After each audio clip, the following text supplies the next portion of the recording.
Saturday, Saturday. Do what you want on Saturday.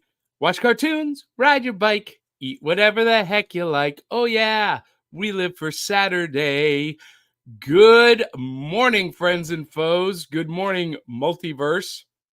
This is Back of the Cereal Box, the pop culture podcast that celebrates the fun of the Saturday mornings of our youth while sharing what we love in adulthood. Some might say surviving adulthood. I am your host, the prophet of pop culture, John Pyka. You can call me Johnny. And Avengers, comic books, Star Wars movies, and Saturday morning cartoons made me who I am today.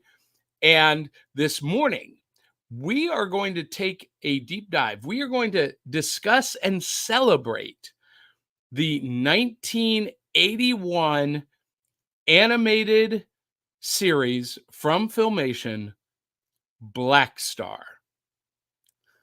So if you guys know Blackstar, come into the virtual rec room, put on your PJs, grab a big bowl of cereal, and join us in the virtual rec room to talk about Blackstar because I've got a lot to say. Dun, dun, dun. And helping me, joining me in the virtual rec room is your wife's favorite redhead. She's an amazing cosplayer. And every morning, every Saturday, she does a cosplay based on the main topic. And she's doing a Blackstar inspired cosplay. Unbelievable. She's a great photographer, artist. She does face painting. She's into all things retro, geek, pop culture. She's just fantastic. Please welcome the one, the only Aubrey Cavitt. Good morning, cereal boxers. How are you? Oh, we are doing great. Now, Aubrey, before we went live, we were talking about something that my daughter is involved in that I have to be present for today. For those of you who don't know, I have a 20-year-old daughter who is a fantastic actress, singer, and dancer.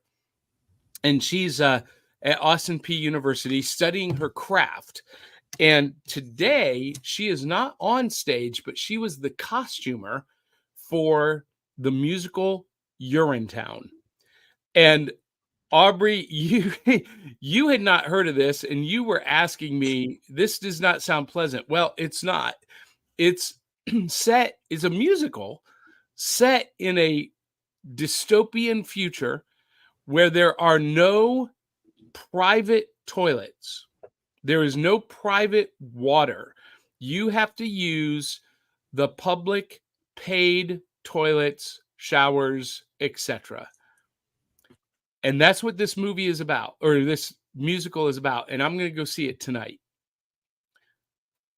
Sounds like, actually, it sounds like that kind of dystopian future setting sounds like some of the series that we've covered on this show. Like, not wrong. You're not wrong, like Johnny. Sundar, I doubt they had good bathrooms. Yeah.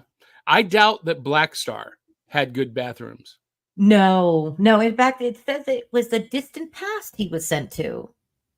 It's a dystopian style, but it's more like the backdrop that I have up today. This is the closest I could get, guys. So if you know of anyone that has something that looks like the desert with weird mountain shapes, yeah, that's pretty much it's like back to the dinosaurs. So we're going to talk about this, but in the overview that I read, they call this planet Sagar Future Earth. Or wait, he's from a future Earth, but he gets sent back in time to the ancient past of planet Sagar. Look, this show was so confusing. We're going to talk about it in a minute. But we've already got a comment this morning. Preston Blanton, a fundamental conservative's wet dream. Now, we don't do politics on this show. We don't. So we're not going to go there. Mention any of those things. So here's your official slap on the wrist, Preston. But hey, before we get into everything we need to do, Saturday mornings when I was a kid, we didn't have iPhones or tablets at the breakfast table. We were reading the back of the cereal box. That was our newspaper, Our World, and we were, reading that back of the cereal box in between cartoons, kaiju, comic books, and pro wrestling, kung fu movies, all of it, all of the Saturday morning fun. And that's what this show is about. But the first thing I have to ask every morning is, what's in the bowl? What's in your bowl? So you get to go first, Aubrey, because I've got something special. Okay, so I had a lot of things going on the past, months. Adulting is hard. It is. So if you're a junior member of the watch along team, enjoy it. In my bowl this morning is something that I don't get to enjoy very often because I am older now, and it stays on the hips. It really does. And I've got enough hips. I don't need any more of those. You got to maintain that girlish figure. Sure, we'll call it that. Let's just say round is still a shape, and I have been more round, more body parts than I care to admit, but I don't mind because I do love food. I have never tried this cereal. This is a first time try again. I did have a lot of past cereals, and I apologize to everybody for having repeats over and over again. No. I had enormous boxes of cereal. And listen. This is podcasting 101. Okay. It's okay to repeat material because for somebody this morning, this is their very first time tuning in. So they've not seen it before. So it's new to them. Thank you, General Mills, for making cereal that makes me want to be fat again. Because Kit Kat. Come on, we did Reese's. I just had Reese's Puffs. I love Kit Kat. Give me a break. Break me off a piece of that Kit Kat bar. I'm sorry. I couldn't help it. Fantastic. I couldn't help it. Okay, so I was the kid who every time that jingle came on the TV, I had to sing along. So that is both a thank you raspberry and a, oh my gosh, my hips raspberry. But yeah, so I'm putting my almond milk in. I don't know why I didn't do it already, but for those of you just listening, Aubrey pours her almond milk into a pitcher and then pours it from the pitcher into the bowl first. She's going to do milk first and then add the cereal to the milk. Completely opposite of any normal human being. Not true. There are people out there. I want to start a club anyway. So I just had this conversation and people went, you did what? And I went, no, just let me finish. I put handfuls in and they were like, oh, okay. Okay, yeah. It's still a little bit weird. So the back of the cereal box, guys. I don't know what's going on. Maybe it's they're trying to save on ink. Companies, General Mills. Well, they're just not creative anymore. Come on, guys. You can hire me. I'll help you design the back of the cereal box so it's fun for kids and adults. We used to keep these, okay? Oh, yeah. You understand that there were some of us, maybe we read a lot of books. Maybe we had only 2 best friends. But still, we had a lot of comics. We loved cartoons. We were your biggest fan. And we liked the back of the cereal box. We wanted to read it. We wanted to look at it. So can you put, even if it's a link to something, which I prefer not, can't we go back to a little bit of the ways? We still have books. We still have paper books. Let's try improving the back of the box. Come on. Listen, Post cereals and Quaker Oats cereals still bring the fire. Okay, so on the back of General their cereal Mills, boxes. You're dropping the ball. Yeah, General Mills drops the ball. You got big this. time. You got great cereal. Is it great? Okay. We're about to find out. That's fair enough. All right. I've had this cereal. I didn't put it in with my hands. That's okay. Pour it this time. All right. So Aubrey is going to take a big spoonful. Wait. They're fluffy, guys. If you've never had the Kit Kat cereal, it's not flat. No. Like Golden Grams, which I love Golden Grams. But they are kind of brick shaped. Poof. It's like a poof. All right. Aubrey's crunchy. It's super dense, super crunchy. Okay. Remember how we talked about handfuls? Yep. This would make a great handful cereal. Got my coffee. how does it taste with the Dry? milk? With the milk. Okay. Yeah. Because with the milk, with or without the milk, it tastes like the Kit Kat. Do you think so? Because I didn't think so. But I'm a huge Kit Kat fan. No, you don't like it with milk? Oh no, what happened? Oh no, it changed completely. Yeah, the flavor profile changed with the milk, right? Okay, keep in mind, I am using vanilla almond milk. So those of you that are classic 2%ers, 1% sweet They might have a acidophilus, different it might have a different experience. taste. But I will tell you that I was listening to one of our podcast friends, the Serial Killers podcast, and if you've not checked out the Serial Killers, that's all they do is try new cereal and do taste tests, and they believe that you should only use whole milk or 2% milk. That it really provides, it brings out the flavor profile. yeah, this is, guys, I'm not gonna lie. Maybe it's the almond milk. It could be. It might be, but I don't know. I think I Well, just like it better dry. well, and I don't that's fair. say that very often for many things, but dry cereal. Yeah, sometimes cereal is just better dry. I think this is right along there with what was it? The wasn't the Puffs. There was another one I thought was really good. Just handfuls. I'll have to go back and look Yeah. at some episodes and compile a list of what cereals are better dry. Yeah. I'll do that one day. Now, I did not like this cereal, and I love Kit Kats. Kit Kats is my all-time favorite candy, but I did not like this cereal. However, I've got something special. And by the way, Angelina, I see you in the green room. We're doing something special this morning.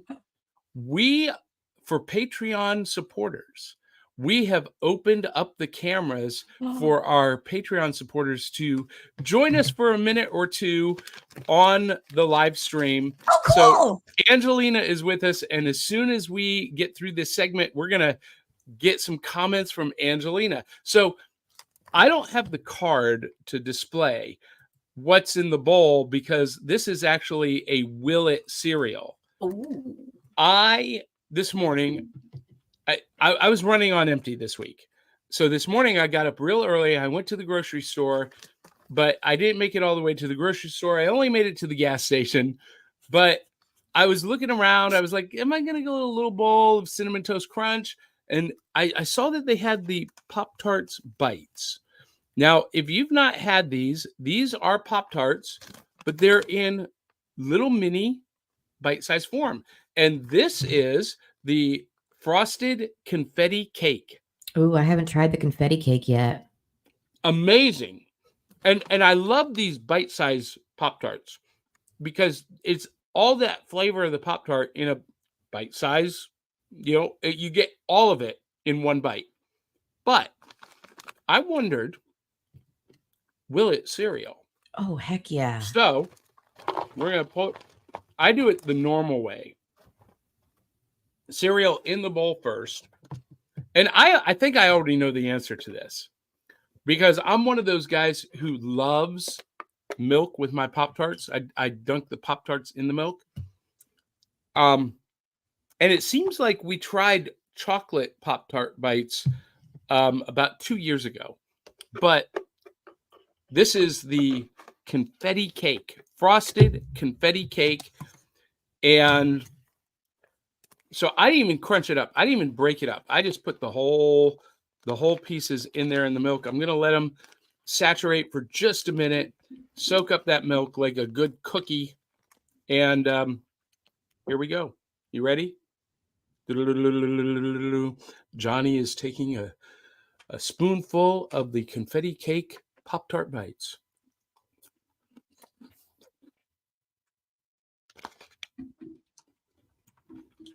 Wait, what's that face, Johnny? My life has been changed. Are you serious? Oh my God. This is like a religious experience. I kid you not. That's great. Mm. Oh, no. Wait, let's see what it looks like in the bowl real quick. Because sometimes these things dissolve into nothing. Is it still crunchy? Oh, yeah. Yeah. Oh, this is amazing. This is maybe one of the best breakfasts I've ever had. I kid you not. I would do this every day if it didn't make me fat. Oh my God. Well, here's the saving grace, okay? So 150 calories per serving, and in the bag, there's 2 servings. So right at 300 calories. So like 2 bowls. Yeah. Nice. Yeah. Yeah. Oh, amazing. This is going down as a legendary. I might do this more regularly. So when I give you your cup, you're going to bring me a bag of those, right? Mm-hmm. I'll bring you a big bag. I'll bring you bunches. No. I'll bring you a bunch of bags. So no, I'll eat them all. So before we get to our audience comments, and we have a special guest in the rec room, we need to thank the people who make this show possible. Cereal Box Super Friends, Eli Cash, Phoenix Sisters Cosplay, Sharice Collins, Dave Mattingly, Valerie Davidson, Jeremy Bell, Day One Comics, George Soroy, Larry Amiet, Elliot Latham, Robert Alsop, Clyde Hall, Chris Vaglio, and our very special Patreon joining us for a moment or two. It is Angelina Vaquera Link. Good morning, Angelina. Oh, I just brought you on, but where are you? Oh, I got to do this layout. There you are. Good morning. Good morning. I am so happy this is the first time I have watched the podcast. Oh, wow. Well, congratulations. Welcome. Thank you. I usually listen to it on my way back and forth to work through the week. But I first found out about you, Johnny, and your podcast a year and a half ago at HalloCon in Dalton, Georgia. Oh, yes. HalloCon. I'm a regular HalloCon attendee. And we were here that year. Yeah, that's right. I've been listening ever since, and I decided to become a Patreon supporter about a month ago. And we appreciate it so much. So thank you for joining us. And thank you for those kind words. What is in your bowl this morning, Angelina? Yeah. I am so boring, you guys. I am all out of cereal today. I'm eating a grown-up breakfast of eggs and toast. Hey, you know what? Zentron joins us at lunchtime in his place of the world. So, yeah, you know what? We like healthy food too, and I'm a meat eater. Not just these guys. But I'm definitely buying some of the Pop-Tart bites. Oh my God. Cereal the crap out of that. I'm not kidding. This is amazing. If I remember, the chocolate ones were really good. See, I like the chocolate ones better. No, I'm telling you, I don't know what it is about this. This is amazing. Taste test. Amazing. And by the way, Angelina, have you heard about the Jerry Seinfeld movie coming to Netflix called Unfrosted? No. What? This is a mockumentary. It's coming out like in the next couple of weeks on Netflix, starring Jerry Seinfeld and Melissa McCarthy. And I love Melissa McCarthy. A literal who's who of everyone from Hollywood. And it is a mockumentary about Kellogg's race to get Pop-Tarts on the shelves before Post cereals got their toaster pastries on the shelves. It looks hysterical. So, well, Angelina, we appreciate you being on this morning. Do you have any other comments or anything else you want to share with us this morning before we move along? Well, I signed on just a couple minutes late. I've always wanted to see this, and today is my first opportunity. Have you guys shared loot yet? Not yet. Not yet. Okay. way looking forward to actually seeing the loot today. All right. Excellent. Excellent. Well, we're going to let you go. Thank you for joining us. Wait. Angelina, since you joined us this morning, I will let you choose what loot. I have 2 separate antique comics this morning. I'm going to hold them in my hand right now. I'm not going to let anybody see what they are. Okay. All right. We'll do this just for you. So choose left or right. Oh, we lost your sound, Angelina. We lost your sound. You're muted.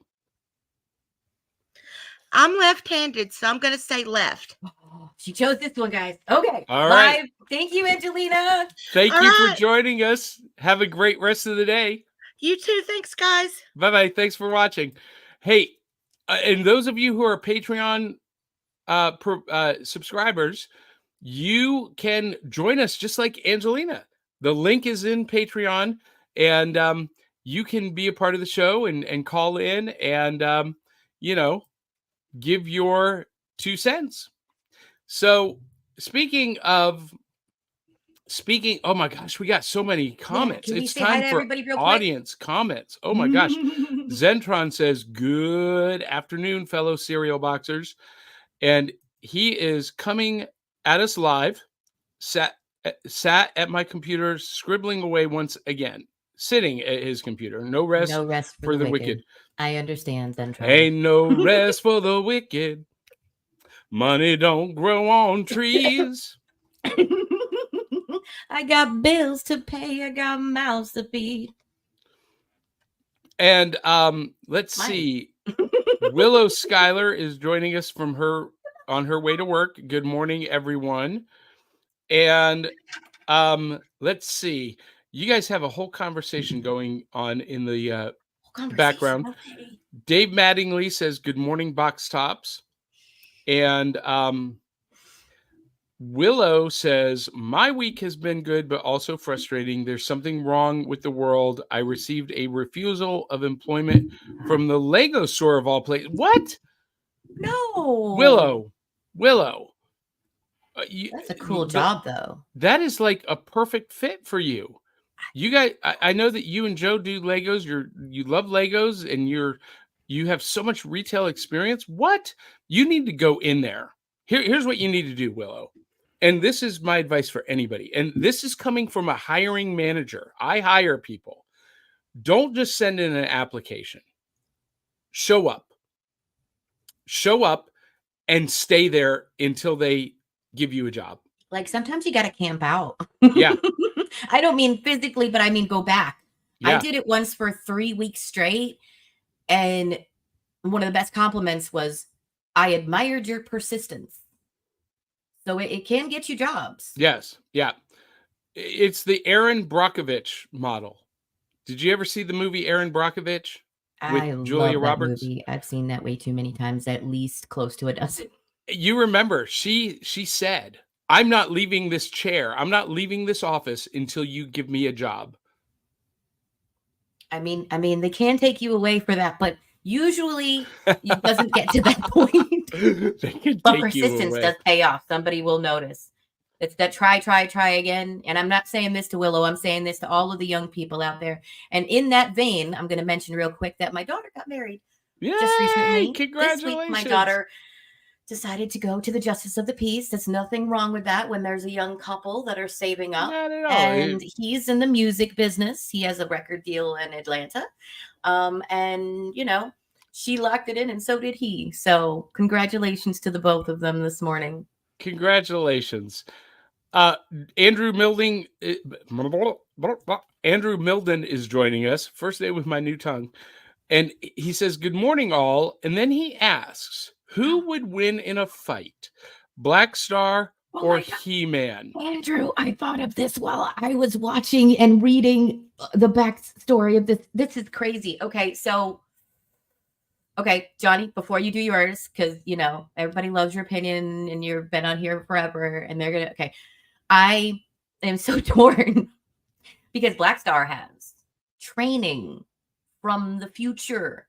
Military training. Sci-fi, yes. So I was going to say a sci-fi level military that we cannot comprehend. They only gave us tidbits of this about how amazing this place was. But at the same time, He-Man was raised in such a rough atmosphere of intense,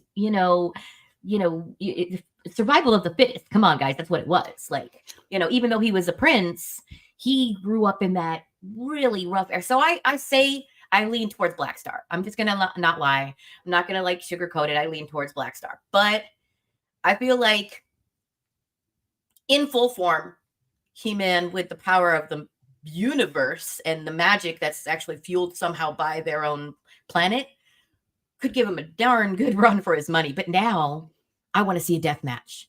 Now that you said this out loud, Andrew, and I didn't even get a chance to say it at the end, I want to see Death Battle. Have you guys seen Death Battle Channel? Hi, yes. Death Battle Channel. If we mention you, I don't know if you'll hear this, but I want to see it. Come on, guys. I know you got an animator. Let's see Blackstar versus He-Man.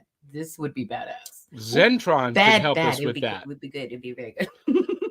Well, along the same lines, Drew asks Kit Kat cereal versus Oreo cereal. And I've not had Oreo cereal, but I'm going to tell you right now, I'm going to give the win to the Oreo cereal because I was not a fan of Kit Kat. Johnny, we should try the Oreo cereal the same morning. We'll make that happen. We'll arrange that. All right. So Zentron says, my loot this week is 5 animation cells and 1 line art from She-Ra, Princess of Power, along with the complete series 1960s DVD set, Sabrina the Teenage Witch. This was a 1969 animated series spinoff of the Archies, and he's got the complete series on DVD. That's pretty cool. Whoa. Oh my God, that is. So, Cade Hawkins of Cartoon Commotion is joining us. He says, I too usually take my cereal dry, Aubrey. Also, good morning to both of you. Good morning, Cade. And Dave Mattingly says, welcome, Angelina. And Angelina is still watching from the green room. And if you want to come on and share a comment or share, your comments or opinions, and you're a member of our Patreon community, you've got the link to join us. And Angelina, if you have something else that you want to add later on, just let us know in the private chat along the side. You have access to that. And while you're still in the green room, we will bring you up if it's relevant. Then that would be a lot of fun. All right. So Preston Blanton says about the Pop-Tarts bites that it would be better toasted than in the bowl. I'm going to go one further. Let's put them in the air fryer. Get them toasted in the air fryer, and then put them in the bowl. Ooh, that sounds so good. I'm just telling you, you guys, Pop-Tarts bites as cereal has changed my life. And Eli T. Cash is joining us. He says, regular is an alien word to me, Johnny. Yes, I know, Eli. Eli, but that's why we love you. Yes. Zentron says, what's in his bowl? Poached eggs on toast, fried eggs on toast, scrambled eggs on toast. He loves it all. Mm-hmm. And Dave Mattingly chimed in about Unfrosted, the Jerry Seinfeld movie about Pop-Tarts. Hugh Grant is playing Tony the Tiger. They're great. Yeah. I love Hugh Grant. I'm so glad to see him back on the scene. I'm sorry, I've missed a little bit of that. But, he was around a lot when I was really into being a cinephile. Did I say that right? No, cinephile is the correct word. Okay. For those of you who don't know that word and thought it was a dirty word, it just means someone who's really into movies. I love it.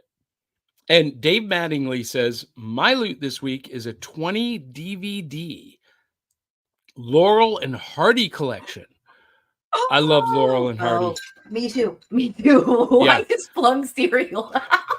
Well, so that is a great segue to our next segment.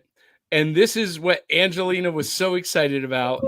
Brought to you by our affiliate sponsor, Entertainment Earth. It is time for us to dig into the cereal box just like we were kids and pull out the prize. The prizes from the cereal box, also known as new loot. And Aubrey, I'm going to let you go first since Angelina picked your prize. Okay. Go ahead and reach into that cereal box, pull out the prize from the cereal box, and show off what you got in the box this week.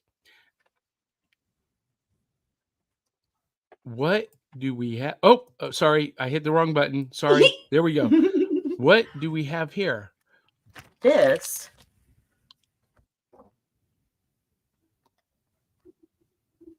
I can't even read what it looks like. Something steel. It is. What's it say? Sisterhood. I think it's of Steel. It's Sisterhood Steel. Does anyone know this comic? Is this a romance comic? It looks like it has to do with a female. Oh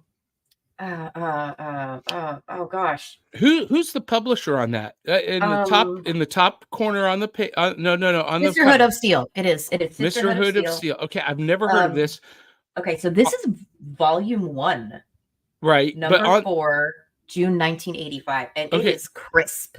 But on the front, it's Epic Comics. That was a division of Marvel, and it was the creator-owned division. So that is funny that you're showing off an Epic comic, and that by that cover, it looks like it has a romance story. I have never heard of this.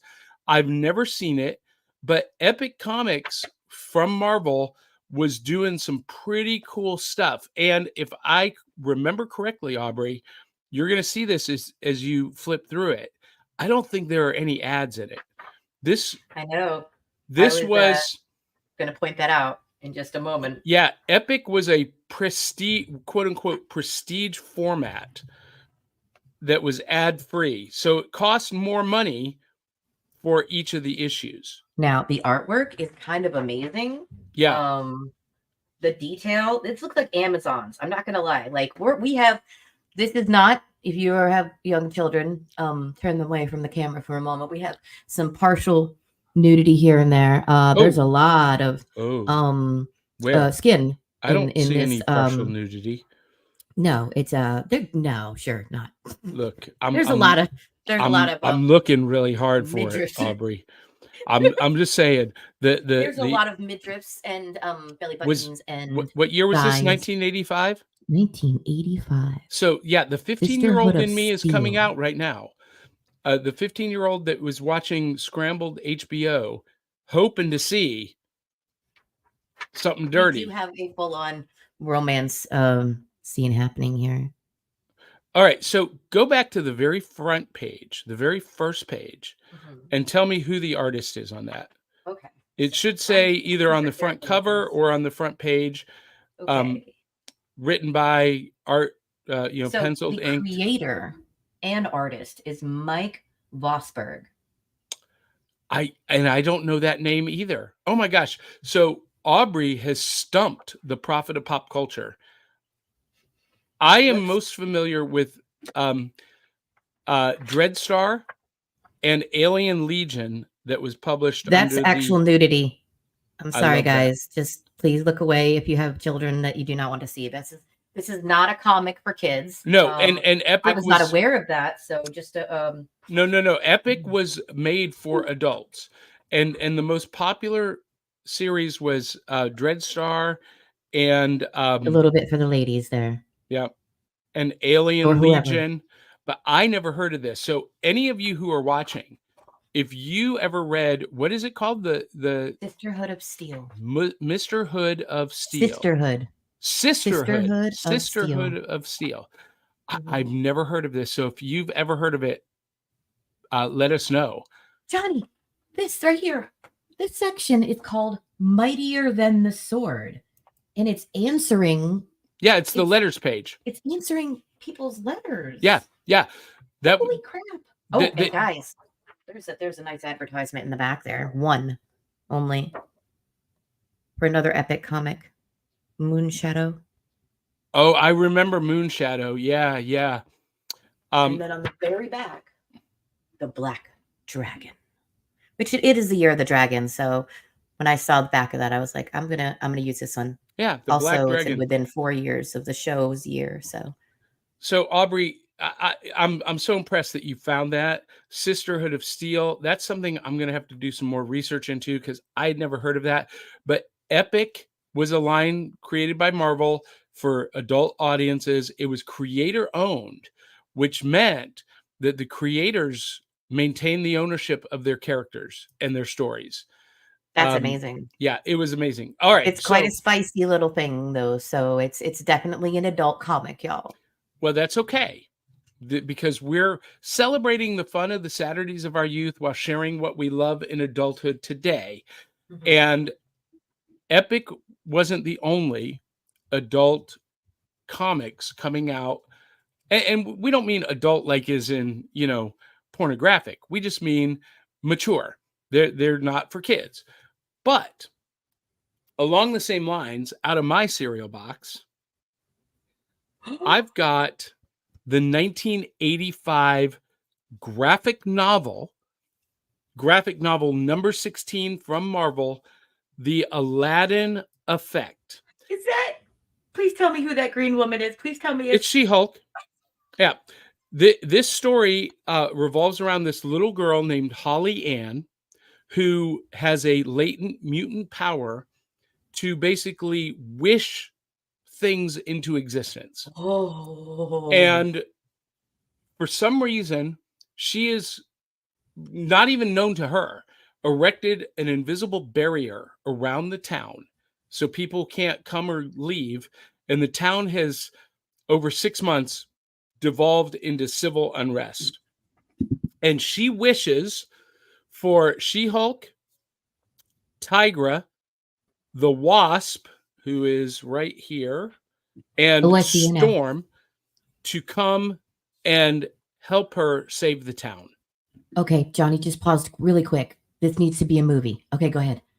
Well, this would make a great movie. You're not wrong. But here's the problem. When she wishes she wishes for them to be there, they're transported from where they are and they appear in the town, but they have no memory of who they are. Oh no. Eventually, one by one, they do get their memories back. But okay, you're talking about adult material. This was not written for kids.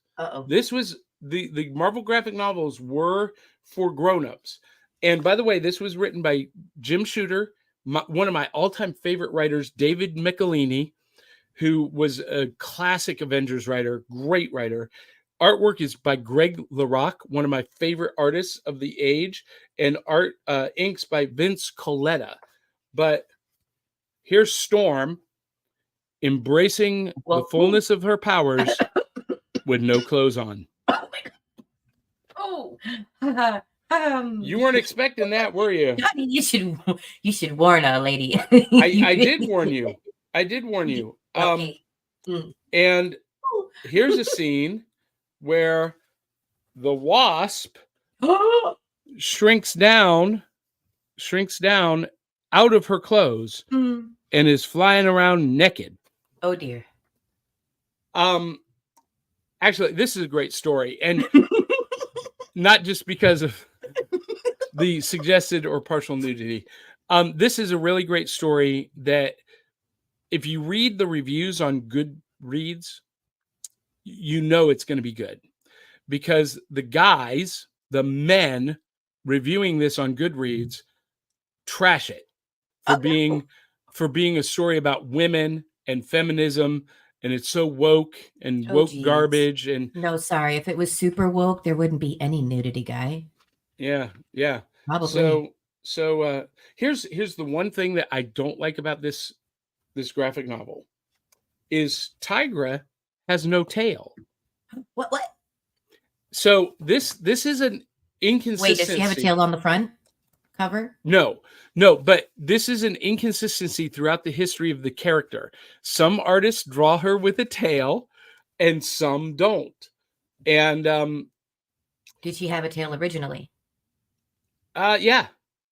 Yeah. We have no idea why some artists don't draw her with a tail and some do. And this is one of the times when they don't. But see, like this, okay, Aubrey, 1985. Uh-oh. They have to include a shot of Tigra's underwear on her bum. Oh, you know what? I'm going to say something to that artist. You had a chance to give her a bubble butt. What happened? They flash her underwear a lot. Oh dear. In these 2 pages. And she says, she even says, woo, no tail at least. But she, in other iterations, she has a tail. I love the comic fourth wall break there. So this is kind of, if you guys watched WandaVision on Disney Plus, this is kind of the same idea as WandaVision, except it's this little girl wishing her favorite heroes to come help her. And really, really ground. And yes, you're right. It needs to be a movie. It would be a great movie. Okay, I did say that before. I saw how much skin was in it. So for the record, well, have you seen Deadpool? Yes.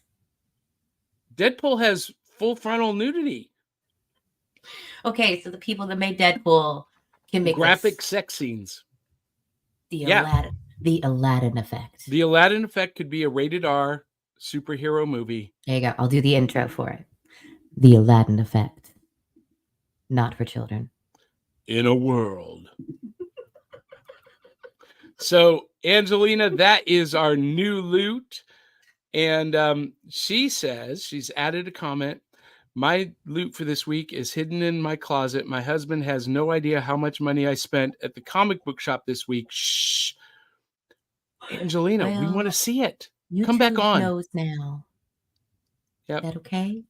And Eli T. Cash says, hey, there's something to scream about. No tail. Why is there no tail? You damn dirty wokies. You blew it all up. The wokies. And Dave Mattingly adds, the Aladdin effect sounds like WandaVision's Westview. Yes, that is the inspiration for Westview. Yes, go ahead, Aubrey. I'm not saying that that wokies is a funny thing or not a funny thing. It just tickled me, but I was thinking of Star Wars, and because I found some things I'm going to show off eventually that are new loot that are Star Wars, but then I thought of Wookiees, and then my ADHD brain went, so Wokies, what sound would they make? What sound would Wokies made? Eli could totally. What? We know what sound Wookiees make. And Dave Mattingly says Sisterhood of Steel came out in 1984 and ran for 8 issues. That's probably why I didn't hear about it. I didn't know. Let's see, 1984. I was going to comics, cards, and collectibles in Canton, Ohio, but I was 4 years old. Yeah, I was 14, and I was very, very into the superhero genre. So I would have passed right over this. I was one of those kids, and Dave Mattingly and Zentron and Cade and Eli will probably understand this. When I was a kid, it was a golden age of indie comics, true indie comics. And Epic was like the first launch into the mainstream for indie creators. But if it was an indie title, I was skipping right over it. I wasn't even looking at it because it wasn't traditional superheroes. Now, as an adult, that's what I love the most. I love the indie titles more than anything because they're cutting edge. They push the envelope. And they tell some great stories. So Zentron had to add about Tigra. So she's not getting tail tonight? Not in 1985, she wasn't. Nope. All right. So that is speaking of 1985. Yeah. We're going to go back a few years to talk about our main topic. And our main topic this morning is brought to you by Nightly Spirits Haunted Ghost Tours. Nightlyspirits.com. Use my promo code JohnP667. Take 10% off. And we are talking about Saturday morning 102. Some of the more obscure series that you may or may not remember, but are still essential to understanding the Saturdays of my generation. And we're going back to 1981 to the Filmation animated science fantasy series. Fanimated. I think that's a new phrase. I just came up with a new phrase. Fanimated. It's the first day with my new tongue, but Fanimated, a fantasy animated series. We're talking about Blackstar. Oh, I love Mara. This is what my outfit is inspired by, guys. Well done. Mara's sorceress costume. Stand up and show us that. Oh gosh. Can you stand up? Yes, I can. I know you banged up your knee this week. I did. I banged it up pretty good. I have a lot of inappropriate thighs showing here, but no. She's got a slit all the way up. I love that. I have a bodysuit on. So then there's nothing. Look, Mara doesn't have a skirt at all. She just has the little bikini thing. She has no skirt. Anyway, Blackstar, Tale of the Tape. Blackstar is an American animated science fantasy television series produced in 1981 by Lou Scheimer and Norm Prescott for Filmation. The series was Filmation's second fantasy epic, the first being The Freedom Force, a segment of Tarzan and the Super 7. Parentheses, I absolutely love Freedom Force. It's one of my top 10 all-time favorites. Blackstar has many notable similarities to He-Man and the Masters of the Universe, which was produced shortly afterwards. This features the voice cast of many people that we've heard before. George DeCenso, Linda Gary, Alan Oppenheimer, Patrick Penny, and the legendary Frank Welker. And it ran on CBS Saturday mornings from September 12th to December 5th, 1981. And then it was repackaged in the 1983-1984 daytime slot to follow He-Man and the Masters of the Universe. And basically, here's the story. To boil this down, this is basically Flash Gordon meets Buck Rogers meets Thundar the Barbarian meets Snow White and the Seven Dwarves. That's the story here. Bit of info about the Trobits. Yeah, put a pin in that. So John Blackstar is an astronaut from Earth, and we see him in the center, stranded on the planet Sagar, not to be confused with Sagat. That's Bob Saget from Full House. Yeah. Anyway, stranded on the planet Sagar after his spacecraft was swept into a black hole, taking him to an ancient alien universe. And on Sagar, Blackstar allies himself with the Trobits, the shape-changing clone, the dragon warlock, and Mara the enchantress. And Blackstar and his allies oppose the Overlord, who seeks to take over Sagar. So we've got Blackstar, we've got the Trobits. There were 7 of them. They are the 7 dwarves. And here's Mara and Clone with John Blackstar. And here's the Dragon Warlock. Again, another shot of the Warlock. Here's Mara and one of her allies. And then here is the villain Overlord, who has the other half of the Star Sword.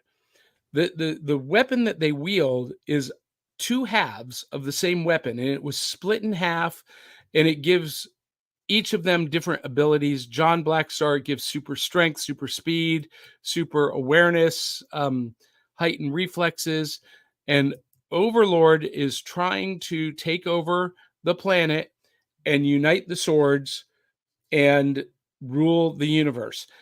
And Aubrey, we had the question earlier. Blackstar versus He-Man, and I'm going to say Lion-O. Now, Lion-O was not produced by Filmation, so he's not part of this universe. But one of the fan theories is that Blackstar takes place in the He-Man universe. And there has been some ancillary material produced, and in one of the most recent He-Man toy lines, they've produced the Blackstar characters in the He-Man Masters of the Universe packaging. Now, I'm gonna let you give us your feedback here in just a minute, Aubrey, but this is gonna be a hot take. We started watching this week. I got through one episode. I couldn't take it. What? Aubrey, I did not like this show one bit. What? And here's why. This was at a period in Filmation's history where they were making big budget cuts. The animation was horrible. There's a scene with the space whales where you just see this much of the whale, and this is all it's doing is going back and forth to simulate motion. And you don't ever, and most of the scenes with Blackstar and the Enchantress, and there's another female adversary who kind of becomes an ally by the end. They don't do full body shots. They just do close-ups. And in a lot of cases, they use an animated like this. This would be a frame. And this would all you would be seeing of Blackstar. And in some frames, they have them turning away from the camera so that you can't see their mouths moving, so they don't have to animate the mouths. That happened all throughout this. The animation was so bad in this. If I were a Filmation animator, I would be ashamed of this work. The only Filmation product that is this bad is the Shazam Saturday morning series. It was equally bad animation. Ooh, that's a soft spot. Well, it's been hit too many times. That one that it was not great, but it wasn't. There are good qualities. The story is good. The voice actors are good. Let's focus. Well, the other thing I disliked about this show were these guys. I hated the 7 Smurfs. Wait a second. Okay, I have comments about that later, but yeah. Anyway, on paper, I should love this. Yes. You have this superhero with a science fiction sword, shades of Buck Rogers, Flash Gordon, Star Wars, riding a dragon with a shape-changing ally clone and a sorceress named Mara.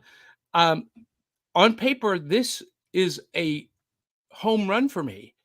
But Aubrey, it was the longest 22 minutes of my entire life. Yes, and it's a short show. I did not get past the first episode on this. And I realized why it only ran for 13 episodes. As a kid, I loved this. As an 11-year-old boy, this was unbelievably cool. But as an adult, I just, and there are a lot of times that we're watching stuff from our childhood, even though I'll say, well, it really doesn't hold up.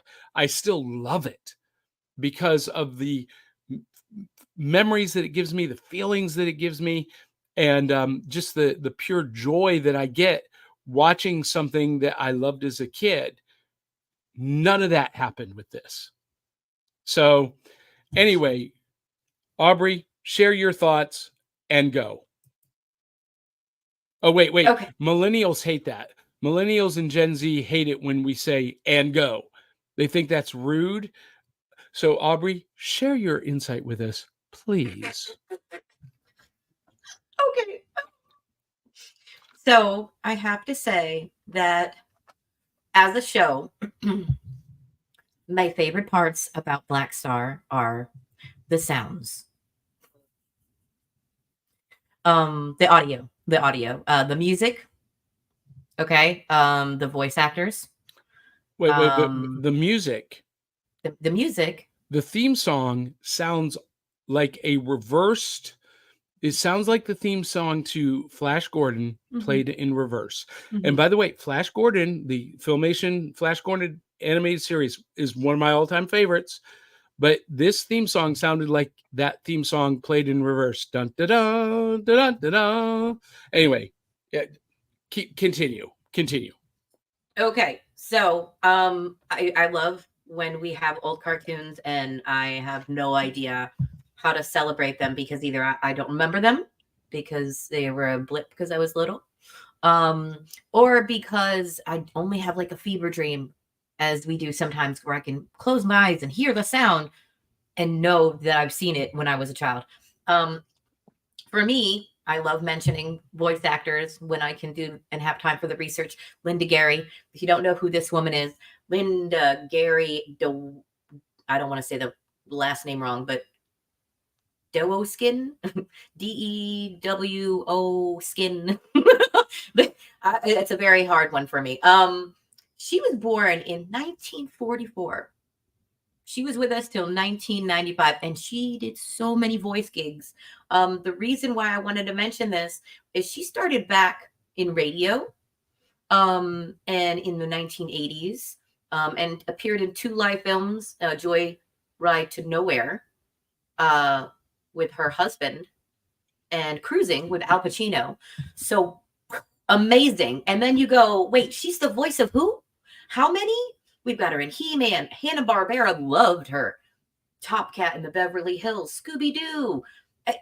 Everything you can think of from 80s, 90s babies, okay? And a little bit of the 70s at the very end there. Her voice was the female characters of so many characters, okay? Wait. You said the 80s and the 90s and at the tail end, the 70s. Mm-hmm. You mean the other way around. 70s, 80s, and at the tail end, the 90s. Well, see, to me, the 70s are over here. You're going back in time there, Aubrey. The 70s are over here. Her career is going backwards. From the beginning of me, Johnny. Well, perception, our perception shapes our reality. So like I said, Linda Gary, okay? If you heard a cartoon from the 80s and 90s especially, you most likely heard her voice as a feminine character. So just a shout out to our female brethren from before us, because come on, they started the beginnings. And that's why I wanted to shout her out. Also, I don't know if this is true, guys, because I didn't get to do enough hard research. But there are some links that I read that suggested that the original creators of Blackstar wanted him to be a black man. And they were unsure of the appeal of a black superhero because the CBS executives ordered the production team to make them a Caucasian dark-skinned man instead. So this is something I did find a few links to, not just one, but I couldn't find names about specific people that said no to it. So I don't want to name names, but that was definitely strongly suggested the original character was supposed to be African-American. That is interesting because in the aforementioned Tarzan and the Super 7, that one of the shorts on that was Super Stretch and Micro Woman, and they were the first African-American superheroes on Saturday morning television, and they were immensely popular. Now here's the funny thing. So this is John Blackstar. I think he is probably a Native American from the Southwest. Because of the name Blackstar is very like a very Sioux name or a Navajo name. And his skin color is, a dark tan. And this character model is very similar to the character model for Tarzan that preceded this. Him up here after you're done. I have a comment about him too. Yeah, go ahead. This picture. Okay. Yeah. So originally, not only was he supposed to be supposedly an African American, but the first script written for the show wanted the voices of himself to sound like Game Garner or Han Solo. Mara was supposed to sound like Greta Garbo. Balcar was supposed to sound like Orson Welles. Carpo was supposed to sound like Wally Cox. And Gossamer was supposed to mimic Mickey Mouse. So, and Overlord's voice was supposed to sound similar to Darth Vader. So, the fact that Blackstar sounds the way he does, do you think he sounds like Han Solo or James Garner? I don't know who James Garner is. But Han Solo, no, he sounded more like Flash Gordon. And I want to say that it's probably the same voice actor. Zentron, you're watching is was Flash Gordon voiced by George DeCenzo? Because to me they sounded the same. So apparently also the Power Star that split into two swords was originally going to be reused in Filmation's later cartoon in He-Man and Masters of the Universe, in which the sword of Grayskull would be split in half and He-Man would have one half and Skeletor would have the other, and they denied it. Well, so that's interesting because that idea still persisted with She-Ra, because you remember She-Ra had an almost identical sword to the Sword of Power. Mm-hmm. And so that idea was still there. Yeah. Also, the Trobits were supposed to be blue-skinned and in the originally, and they were supposed to be more like the Morlocks from the story The Time Machine. But CBS said that they were too monstrous and asked them to redesign it to look more like the Seven Dwarfs from Disney. Yeah, and so that's why the Trobits look the way they do. Well, and there were 7 of them. So they are obviously inspired by the 7 Dwarves. But here's the thing that I love about the Trobits and also hate. They all have their own special powers and abilities. But they were mostly useless. I wanted to see if these little Smurf 7 Dwarfs unleashed their powers and were like warriors, like what's his name, the dwarf from Lord of the Rings, Gimli, or the Time Bandits. Ooh. That I would have loved this. Yeah, but they were just Smurfs who had special abilities, and I don't know. These characters did not resonate with me at all. So the only other little tidbit I have about this show is, well, there's 2.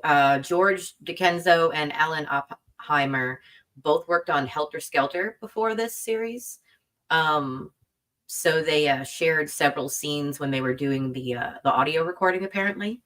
The other thing is, this was in more than one link also that I saw. So the writers of Blackstar were inspired by the James Cavell novel Shogun from 1980.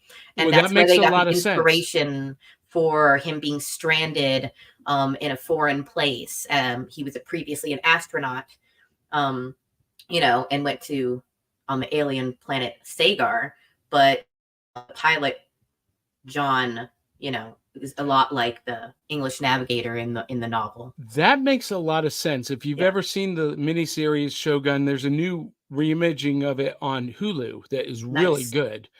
That makes a lot of sense. I kind of like that. Wow. Because from my viewpoint, I saw Flash Gordon. Yeah. Molded with Buck Rogers. Yeah, and I could see how those combined would make that. Yeah. So anyway, we've got some great comments from our audience. So let's go through some of these. Zentron says, of course. I have the complete Blackstar on DVD. Of course, I would expect nothing less from you, Zentron. And Zentron says Warlock, the dragon, does appear in one of the He-Man episodes, but is not named. That's interesting. That's very, I didn't know that. That's pretty cool. And I think there's more about that in a minute. Andrew Milden says Invincible Season 2 talks about the cartoon designer tricks. Ooh. Yeah, they go through those tricks that Filmation used on this series in Season 2 of Invincible. It's hysterical. Nice. And I love hearing the sounds. Oh, hey, Dave. Dave Mattingly says, Drew, I was just thinking that. Hearing what sounds? So if you listen to all the old cartoons, the screams of like a reptile in the background, things landing, jets going through the air, they're all the same sounds. Yeah, stock sound effects. Yes, they're the same sounds as Scooby-Doo and the ones previous. So I could fall asleep to this noise. Like, that's one of the reasons I really could, because comfort. As a kid, that's, nap time. Sometimes you were lucky and they left on the cartoons till the last minute, and you could hear the screeching of the whatever skybird or whatever plane or spaceship was going through. That sound is in my head forever. Well, thank you, sound creators, engineers. And that's not just something common for these series of the 80s and 90s. That's still common today. Nice. Sound designers, there's a sound design library in Hollywood that designers can go and they can pull sounds, and sound designers love to use classic sounds. I love the Wilhelm scream. I'm sorry. Yes. I every time I hear it, it brings me back. It's very nostalgic to hear the Wilhelm scream. And am I saying that right, guys? Yeah, and it doesn't just appear in Star Wars. No, it doesn't. It's been used. Now, it was created for Star Wars, but it's been used by countless other shows, movies, and animated series. And Disney had the Goofy whoa, and that appears all throughout Disney's stuff. And yeah, I love that. And I love hearing those recognizable. I can make that sound, things. But I don't know if I should do that today. Yeah, please do. Wait, do it again. Maybe I did it bad. Yeah, that's it. Yeah, yep, I love it.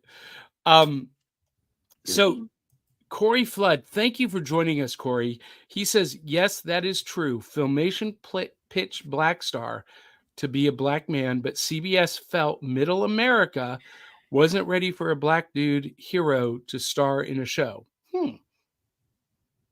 Yeah, I don't agree with them, but I understand for the times, ratings, money was the deciding factor in that. Well, it still is. It still is.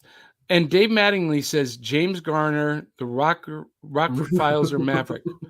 Wait, what? Yeah. Did we mention James Garner? Yeah, that was the voice that he was supposed to be, wasn't it? Oh, you said. Oh no, I said James Garner. I did say James. You Garner. said Gaines Garner. No, James Garner. Okay, James Garner. Now that makes probably, sense. Misprint on my no, on my end when I was making my notes. James Garner makes perfect sense. Yeah. And I can see where they were going for that. And Corey Flood says CBS wanted the Trobits to be changed from 3 blue creatures to the 7 cute magenta pink characters. Yep, that's what I was saying earlier. There was probably too much similarity to them and the Smurfs, and they were probably worried about being sued by NBC. Okay, so Dave Mattingly says the Blackstar mythos reminds me a little bit of John Carter of Mars. Absolutely. Oh, very much. Oh, very much. Absolutely. Like, that's a haunting, similarity there between the two of them when I was watching it. Very, very similar. Oh, yeah. I'm surprised none of the articles that I read mentioned that. Nick Push's Horror Channel says, good morning, everyone. Good morning. Tabby Cat is joining us and says, good morning. Morning. And ATG NAT Blake says, what can the White Sox do to turn this thing around? That has nothing to do with anything we're talking about, but I love that comment. So there you go. You have now become immortalized on the Back of the Cereal Box podcast. You're welcome, I mean, Blake. I haven't kept up with baseball since I've been up north, so I don't know. So Corey Flood says, I don't think the Smurfs were out in 1981, not the animated show, but they were not in America, but they already were in animated features in Europe. And the Smurfs were already a big thing in merchandise in America. They started as the miniatures, the PVC these little miniatures, classic hard things, right? And and you could get them like at roadside gift shops. La, la, la, la, la, la, la, la. And they were on the way. In my head forever. Yeah, they were on the way in 1981. Actually, let's do a little search here on the Smurfs. We're gonna do some live research now. Yeah, he's right that I don't think they were a show yet, but they were already established in 1958 is when the Smurfs were first debuted in animation. 1958. The animated series The Smurfs was 1961 through 1967 in Europe, and then in America 1981 to 1989. So yes, Corey, the Smurfs were coming to NBC, and CBS had to be aware of that, and they didn't want any confusion, so they changed the Trobits from blue Smurfs to magenta Seven Dwarfs. Well, the Smurfs weren't on television. The 1981 season they were. So you're right. They weren't on American television prior to 81, but they were coming the same season as Blackstar. And by the way, the Smurfs lasted for 7 seasons. Yeah. As opposed to Blackstar's 13 episodes. Now, I wonder if we watched... Okay, so Zentron said he has the whole series. So Zentron, let us know, because I only got about 3 episodes in. Let me know, like towards the end of Blackstar, did you see any similarities with episodes of the Smurfs? Because they did have a longer runtime. Maybe they took some tidbits from here and there on the Blackstar's rendition of the Trobits to try to, have some more ideas. Do you think the Smurfs may have ripped off some of the stories from Blackstar in later seasons? I remember the Smurfs being less helpful and more like little, like helping themselves characters in the beginning. And I could have sworn later on in the series, they were very much more helpful to human beings. And the whole thing was that the Trobits were helping Blackstar, and he was not, one of them. So I feel like maybe that could have inspired a little more human interaction or help. Well, but okay. No. So the Smurfs never interacted with humans other than Gargamel, and they were running from him. So you can go back and watch our episode on the Smurfs from last season. And really the Smurfs were, this is a hot take, the Smurfs were a propaganda piece for socialism and to promote communism. It's true, actually. That's new to me. I was not aware of that. Yeah, so. There's a whole thing about that, and we covered it, and we don't go into politics. Well, no, we don't. But it was an important part of that series, and Dee Barty, former co-host, she was like, "What? I just thought they were cute little blue people." Well, I mean, there was a lot of political statements. So. There was a lot of political propaganda in the Smurfs, and that's kind of a hot take. Anyway, so you like Blackstar? Yes, I like the sound. I like the sounds. I like the voice actors. I like the writing. Do I specifically watch it? Would I specifically watch it just for the animation? Probably not. If it was redone, if we had someone out there that wanted, this one could use a proper redo, a proper one, and maybe we could get a Blackstar that's a little different with the same reminiscent ideas and maybe a little more fleshed out characters. Kevin Smith. I'm going to call on you. He's the one who's producing the new He-Man animated shows for Netflix. And there is a season 3 coming that is going to introduce She-Ra. Kevin Smith, I want you to integrate Blackstar into your He-Man Masters of the Universe animated series on Netflix. Because it's clear that there were some intentions to do that. And I need to talk to Rob Lamb about this, because our friend Rob Lamb, who was the storyboard designer for He-Man and one of the storyboard designers and writers for She-Ra, he came on board Filmation when they were doing Blackstar, so he would have worked on this show. And this really was at a transition point for Filmation. They had done a lot of really great stuff prior to this, and for me, Flash Gordon was peak Filmation. But they got really, they were cutting a lot of corners. They got really lazy with the animation. And then along comes He-Man, and they had to do a 180 and start producing higher quality content at a higher rate. And according to our friend Rob Lamb, He-Man and She-Ra were directly responsible for their peak, what he considers the best of the Filmation animated projects, and something we're going to talk about in 3 weeks, BraveStar.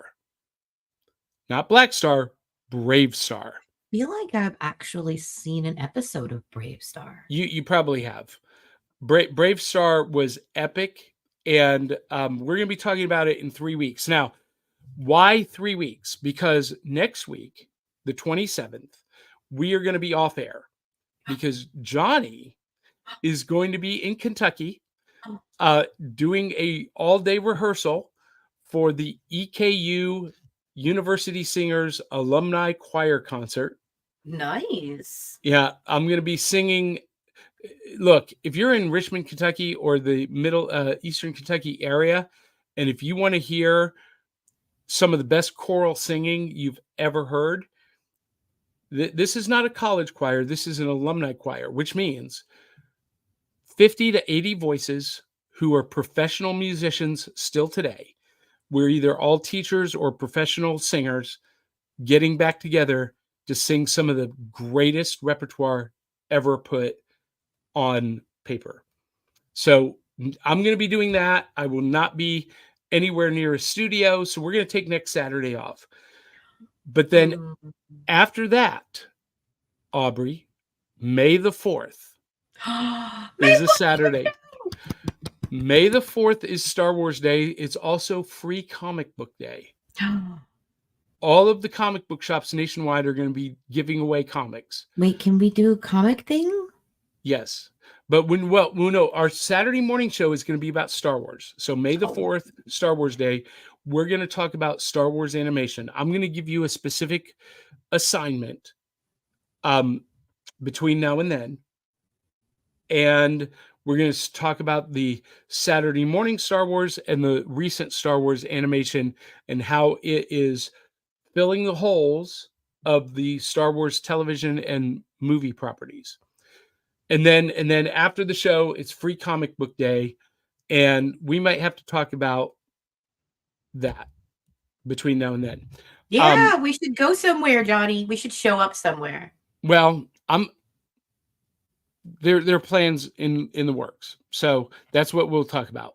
And then the next Saturday, we're going to talk about BraveStar, the peak of Filmation's animated projects.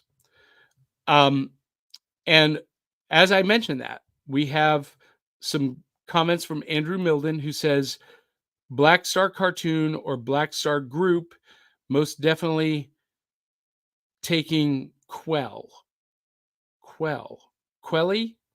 What is that? Oh wait, there Corey is a Flood music says group called Blackstar. Most Def and Talib Kweli are Blackstar. Okay. Blackstar is a music group also. All right. So that may be what they're talking about. All right. And I'm not hip to that. Corey Flood says Blackstar and Bravestar look alike. Yes. And we're going to take a deep dive into that in 3 weeks. And Corey Flood says, yes, it's a rap group from the 90s, 2000s. So, see, I wouldn't know. I'm LL Whitebread. I was ending high school in 1999, Johnny, so I was still hip on the music. You're such a youngster. You're such a baby. Anyway, hey, I want to thank all of our cereal boxers once again who support us on Patreon. They've been in the chat. Angelina joined us on air, and this is something we're going to do every Saturday going forward, Aubrey, is we're going to let our Patreon supporters join us. Ooh, live next time on air. I'll read them off. Like a call-in show. You know, they can come in and join us on a call-in. Yeah, go ahead and read those off. Oh, thank you, Cereal Box Super Friends, Eli Cash, Phoenix Sisters Cosplay, Cherise Collins, Dave Mattingly, Valerie Davidson, Jeremy Bell, Angelina Valker-Link, Day One Comics, George Thoreau, Larry Amiet, Elliot Latham, Robert Alsop, Clyde Hall, and Chris Valgio. Thank you. Yes. Thank you guys. And you too can have your name in lights at patreon.com/cerealboxpodcast. And just $1 a month gets you full access to most of our exclusives. And if you do $5 or more, you get even more exclusives. $10 or more, you get exclusive swag. And if you're a $20 or more VIP, you get to host your own show. Whoa. With me and Willow and Aubrey. You get to pick the topic. You get to pick the day of the week that you do it. Cool. Yeah. And you can do your own show once a month if you want. Okay. Yeah, that'll be pretty cool. Become a super friend, definitely. Yeah. It's very cool. And as we leave you, our network theme song is provided by our good friend DL Memphis and the Murdering Crows. We love DL. And you can also check out my book series, the Tales of the Decoverse series, available at Amazon, Barnes & Noble, or wherever you buy books. And Aubrey, where can people follow, find, and support you?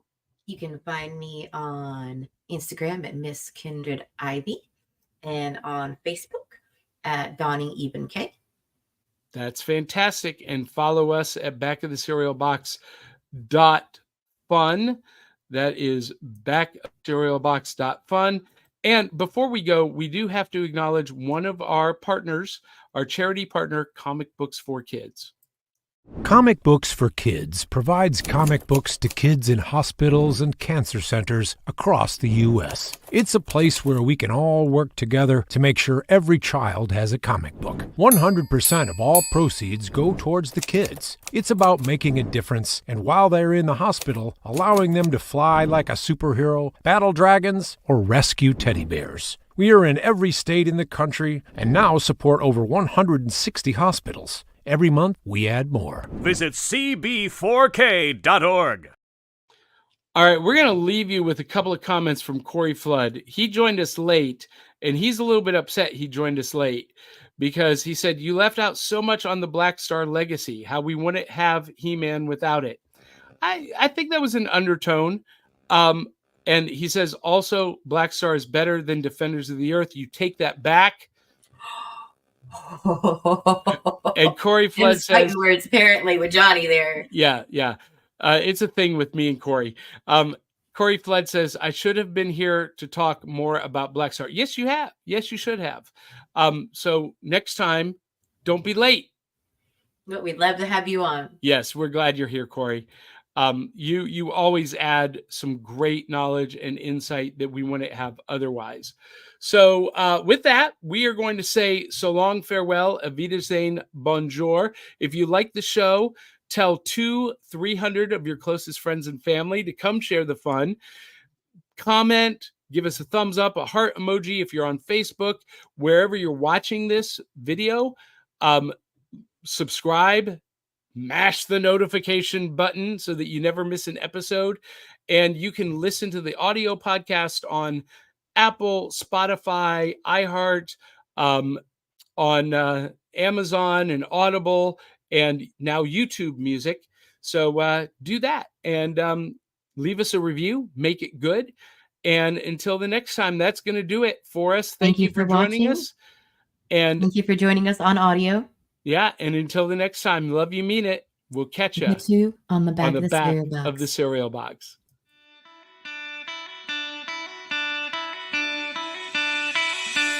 It's like Coca-Cola, Levi Strauss, Johnny Carson and Mickey Mouse.